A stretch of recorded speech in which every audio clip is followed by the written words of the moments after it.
Stock markets in Europe are tracking higher at the moment. The UK's FTSE 100 index is up around about 38 points. The DAX is up around about 44 points. The Euro Stoxx 50 is higher by 17 points. US stock futures also doing pretty well.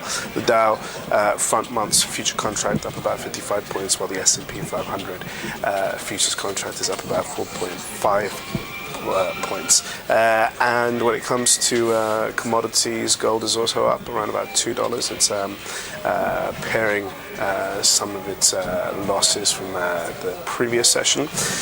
Core government bonds also tracking higher. We've got UK gilts and German bonds on the up. And the only real loser today is the US dollar. Good morning. I'm Ishaq, Siddiqi, and welcome to your daily market bite. I'm going to give you a quick idea of what's going on in financial markets today. So we had a pretty strong session in the US last night and also in Asia, and that's given us strength this morning here in Europe. Now really the reason why we are feeling a bit more positive in today's session is because yesterday's US consumer confidence report fell to a 6-month low. Now that builds a further case for a delay in tapering by the Federal Reserve. Today is the big Fed policy meeting for the month of October. There's no press conference after this meeting, so we're going to be working with a very limited amount of commentary when it comes to what the Fed has to say this time around.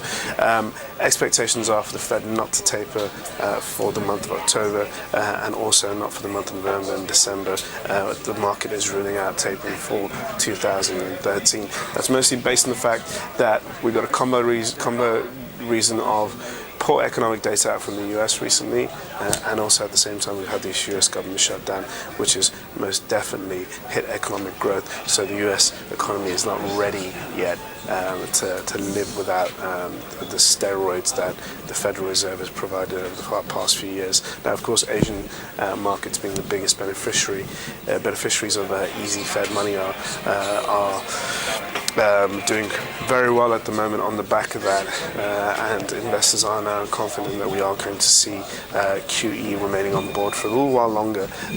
We have labour market data out from the US. It's not official, it's the ADP release for October. Now, given the fact that last week's payrolls report was a delayed September reading, which is mixed and very neutral on the whole, this is going to be, today's ADP is going to be a fresh reading of the labour market, the freshest that we've had, and it should give us some indication of how the labour market's faring. If we see weakness,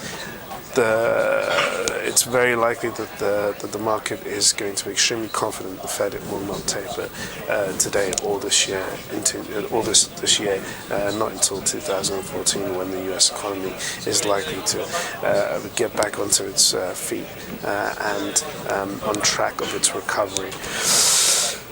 That's all for your daily market bite. There's nothing much else to say. I will see you guys tomorrow. Cheers for watching. Thank you.